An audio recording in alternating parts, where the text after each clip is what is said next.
भगवान शिव माता पार्वती से कहते हैं मन की बातें नहीं दिल की बातें सुननी चाहिए। तब माता पार्वती कहती है ये कैसे मालूम पड़ेगा कि कौन सी बातें मन की है और कौन सी बातें दिल की है। फिर भगवान शिव कहते हैं हे देवी, आज मैं आपको एक कथा एवं उपदेश सुनाने जा रहा हूँ। कृपया आप इस कथा और उपदेश को ध्यान से सुने जो जन कल्याण के लिए लाभदायक है। अगर आप यह कहानी सुन रहे हैं तो पूरा सुनिए। इस कथा को आधा अधूरा छोड़कर जाने की गलती मत करिएगा, क्योंकि इस पवित्र कथा को पूरा सुनने से मनचाहा फल की प्राप्ति होगी। इसलिए इस कथा को पूरा सुने। आप शिव भक्त हैं तो भोलेनाथ का अनादर ना करें। तो चलिए कथा प्रारंभ करते हैं। पुराने समय की एक घटना है, बहुत प्रसिद्ध ये कथा है। एक व्यक्ति रहता था जो सन्यासी हो जाना चाहता था। बस वो परमात्मा में खो जाना चाहता था। एक दिन वह अपने गुरु के पास गया। गुरु के सामने सन्यासी होने की इच्छा जताई। गुरु ने कहा कि तुम सच में सन्यासी हो जाना चाहते हो? उस व्यक्ति ने कहा मैं तो सन्यासी ही होना चाहता हूँ। फिर गुरु ने कहा कि ये अपनी आखिरी मुलाकात थी, अब तो दोबारा मेरे पास मत आना। जब जरूरत होगी तब मैं खुद तेरे पास आ जाऊंगा। इस आश्रम में 500 सन्यासी है। उन 500 सन्यासियों के लिए तुम्हें चावल कूटने का काम करना है। फिर वह सन्यासी अगले 10 वर्षों तक एक हल्के अंधेरे से कमरे में बस चावल ही कूटता रहा। 500 सन्यासी थे इस आश्रम में। वह सबके लिए चावल कूटता, सुबह से उठता, चावल कूटता रहता, रात को थक जाता तो सो जाता। 10 वर्ष बीत गए। वह फिर कभी दोबारा गुरु के पास नहीं गया। उसने भरोसा कर लिया था कि जब गुरु ने कह दिया है कि जरूरत पड़ने पर वह खुद आ जाएंगे तो बात ही खत्म हो गई। शुरुआत में तो उसके मन में कई तरह के विचार चलते रहते हैं, लेकिन जब पूरे दिन बस चावल ही कूटना है तो विचार करके भी क्या फायदा। धीरे धीरे उसके मन से विचार भी खत्म होने लगे। वह सुबह उठने से लेकर रात सोने तक चावल ही कूटता रहता। जब गुरु ने कह ही दिया था कि तुझे चावल ही कूटना है तो दूसरे प्रश्न उठाने का क्या मतलब। अगर गुरु ने कहा है तो सही कहाँ होगा। 10 वर्षों तक चावल कूटते कूटते उसके मन में विचार आनी बंद हो गई। मन एकदम शांत और खाली हो गया। न कोई विचार, न कोई उलझन, न कोई अड़चन, सीधा सा काम। सुबह उठता, चावल कूटता रहता, रात होती तो सो जाता। पिछले 10 वर्षों से यही उसकी दिनचर्या बन चुकी थी। विचार मुक्त होकर वह बस अपना काम करता रहता।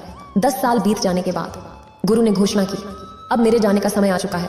जो भी व्यक्ति मेरा उत्तराधिकारी बनना चाहता हो वह आज रात मेरे कमरे की दीवार के बाहर 4 पंक्तियां लिख जाए, मन की बातें नहीं दिल की बातें सुने।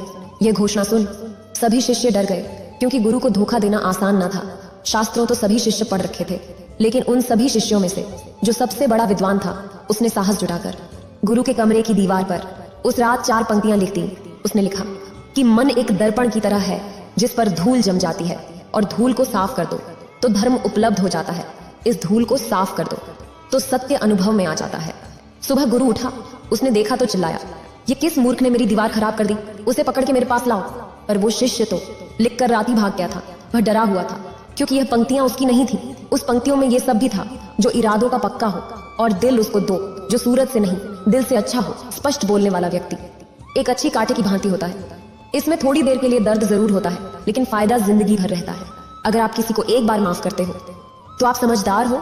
अगर आप उस व्यक्ति को दूसरी बार भी माफ करते हो तो बहुत ही नरम दिल हो। लेकिन आप उस व्यक्ति को तीसरी बार माफ करते हो तो आप दुनिया के सबसे बड़े बेवकूफ हो। जीवन की सबसे महंगी चीजें आपका वर्तमान, जो एक बार चला जाए तो फिर पूरी दुनिया की संपत्ति देकर भी उसे हम खरीद नहीं सकते।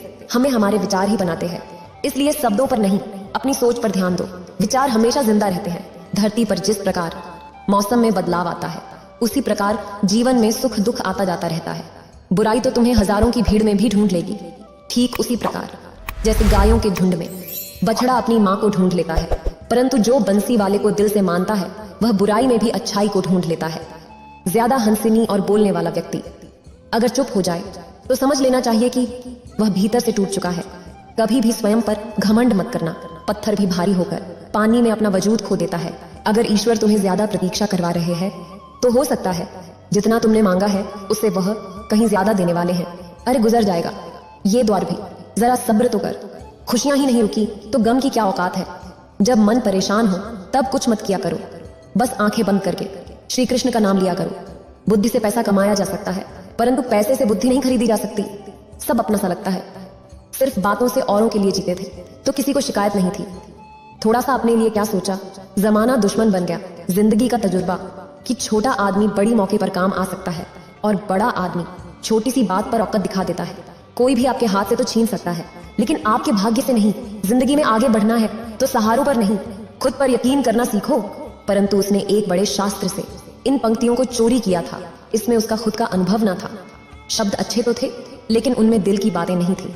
वह जाते समय अपने आश्रम के मित्रों से कह गया था कि अगर सुबह गुरु कहे कि वाह क्या बात कही तो मुझे खबर कर देना, लेकिन अगर गुरु पढ़कर क्रोधित हो जाए तो मेरा पता मत बताना। सारा आश्रम चिंतित हुआ कि इतनी सुंदर वचन तो है, वचनों में क्या कमी है?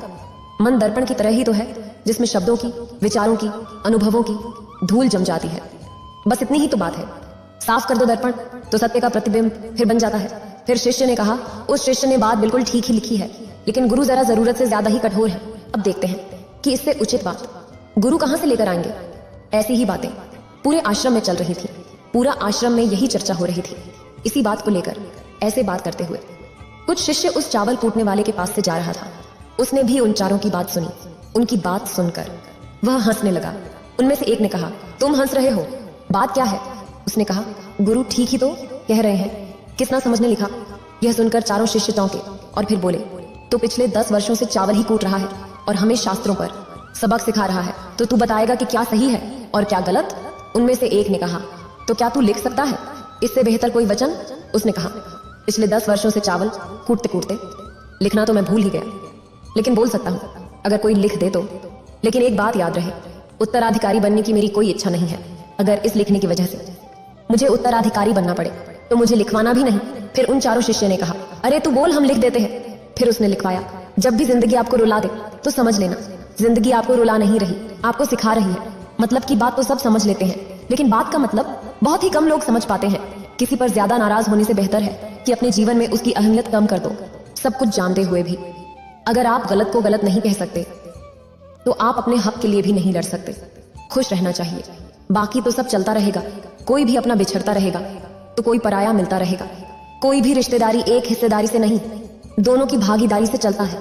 जो इंसान आपके दुख में अपनी खुशी भूल जाए, उस इंसान से ज्यादा आपका अपना कोई नहीं हो सकता। जिंदगी में धीरे चलकर कभी भी नहीं रुके तो यकीन मानिए आप सबसे तेज चल रहे हो। आप किसी व्यक्ति को बरसों में इतना नहीं जान सकते जितना कि एक बार उसे क्रोध की स्थिति में देखकर जान सकते हैं। जब लोग रास्ता अलग करने का फैसला करते हैं तो सबसे पहले बातचीत करना कम कर देते हैं। गलती हर इंसान से होती है, लेकिन गलती सुधारता वही इंसान है जो साफ दिल का होता है और रिश्तों को खोना नहीं चाहता। क्रोध बुरा होता है, लेकिन जहां जरूरत है वहां दिखाना भी चाहिए, नहीं तो गलत करने वालों को एहसास ही नहीं होगा कि वो गलत कर रहा है और वो आपके साथ हमेशा वैसा ही व्यवहार करता रहेगा। अनुभव कहता है कि किसी एक पर पूरा भरोसा करके देखिए, आपको वही इंसान किसी पे भरोसा न करने का सबक सिखाएगा। एक बात बिल्कुल सच है कि नए लोगों के साथ हम चाहे कितनी भी खुश हों, लेकिन जब वो दिल दुखता है तो पुरानी ही याद आते हैं। तोड़कर जोड़ लो। हर चीज, दुनिया में हर चीज की मरम्मत हो सकती है सिवाय विश्वास के। एक बार विश्वास टूट जाए तो कभी वापस नहीं जुड़ता। सच्चा स्नेह करने वाला केवल आपको बुरा बोल सकता है, कभी आपका बुरा नहीं कर सकता, क्योंकि उसकी नाराजगी में आपकी फिक्र और दिल में आपके प्रति सच्चा स्नेह होता है। माफी की हकदार गलती करने वाली होते हैं, चालाकी करने वाली नहीं। जीवन भर खुश रहना है तो खुद को ऐसा बना लो कि कोई आपके साथ हो या ना हो, आपको किसी चीज का दुख नहीं होना चाहिए। इंसान इसलिए अकेला हो जाता है क्योंकि अपनों को छोड़ने की सलाह गैरों से लेता है। जमीन अच्छी हो, खाद अच्छा हो, परंतु अगर पानी खारा हो तो फूल खिलते नहीं। भाव अच्छी हो, कर्म भी अच्छी हो, मगर वाणी खराब हो तो संबंध कभी टिकते नहीं। अपना ईमान और धर्म बेचकर कमाया गया धन अपने किसी काम का नहीं होता, अंत में उसका त्याग करें। आपके लिए यही उत्तम है। रात जितनी काली होती है, तारीफ उतनी ही चमकीले होते हैं। दुख जितना गहरा होता है, ईश्वर उतना ही करीब होता है। कभी उसको नजरअंदाज न करो जो तुम्हारी बहुत परवाह करता हो, वरना किसी दिन तुम्हें एहसास होगा कि पत्थर जमा करते हुए तुमने हीरा गंवा दिया। जितना आप जिंदगी में व्यस्त रहोगे उतना ही देखना मस्त रहोगे। बात कड़वी है मगर सत्य है। जरूरत पड़ने पर लोग बिना रिश्ते के रिश्ते बना लेते हैं और जरूरत खत्म होने के बाद बनी हुई रिश्तों से भी मुंह मोड़ लेते हैं। जिंदगी में मित्र और चित्र अगर दिल से बनवोगे तो उनके रंग जरूर निखर के आएंगे। जो समझ न सके उसके साथ समझौता न करो, इससे अच्छा अकेले रहो। कम से कम सुकून इस बात का रहेगा कि कोई है ही नहीं तो समझेगा कौन। और कहा, इन सब बातों से अच्छा ये है, ये लिख दो। कैसा दर्पण, कैसी धूल, न कोई दर्पण न कोई धूल जो इसे जान लेता है। धर्म को उपलब्ध हो जाता है, सत्य को प्राप्त हो जाता है। आधी रात को जब गुरु उस चावल कूटने वाले के पास आए और बोले, अब तुम यहाँ से भाग जाओ वरना ये 500 शिष्य तुझे मार डालेंगे। मैंने तुझे ही अपने उत्तराधिकारी मान लिया, लेकिन अब तुम इस आश्रम से भाग जाओ क्योंकि ये तुझे जीने ना देंगे। ये सब बर्दाश्त नहीं कर पाएंगे कि ये चावल कूटने वाला इतना ज्ञानी कैसे हो सकता है। फिर चावल कूटने वाला अपने गुरुदेव को कहता है, हे गुरुदेव, आप बताइए कि आजकल लोग दिल से दी हुई इज्जत से खुश नहीं होते, दिखावे की चापलूसी करने वालों से गर्व महसूस करते हैं। विश्वास करें, परंतु माँ और ईश्वर के सिवा किसी पर नहीं। लुट जाने के बाद चाहे कसूर किसी का भी हो, रूठ जाने के बाद कसूर चाहे किसी का भी हो, बात वही शुरू करता है जो बेहद प्रेम करता है। भले ही जिंदगी में अकेली रह लेना, लेकिन जबरदस्ती किसी से रिश्ता निभाने की जिद मत करना। अगर आसमान वाले के साथ आपका रिश्ता अच्छा है तो जमीन वाले आपका कुछ नहीं बिगाड़ सकते। सांपों के दांत में, बिच्छू के डंक में और इंसान के मन में कितना जहर भरा है कोई नहीं बता सकता। इनसे हमेशा सावधान रहे। सत्य को सिद्ध करने के लिए किसी से जिद करने की जरूरत नहीं, क्योंकि सत्य खुद सही समय पर स्वयं सिद्ध हो जाता है। जिंदगी में दो चीजों का कभी घमंड मत करना, पैसा और सूरत। गरीबी आते देर नहीं लगती और चेहरा किसी हादसे में बदलती जरा भी वक्त नहीं लगता। प्रेम से भरी हुई आंखें और श्रद्धा से झुका हुआ सर, सहयोग करते हुए हाथ, सन्मार्ग पर चलते हुए पैर और सत्य से जुड़ी हुई जीव, इस ईश्वर की पसंदीदा चीजें हैं। अगर आप सही हो तो गुस्सा होने की आपको जरूरत ही नहीं है, पर अगर आप गलत हो तो आपको गुस्सा होने का हक ही नहीं। धोखे में जीने से अच्छा है अकेले जियो, सुकून से जियो, अपने आप पर भरोसा रखो। तुम्हारा किस्सा एक दिन जरूर कहानी बनेगा। मजाक और पैसा सोच समझकर उड़ाना चाहिए।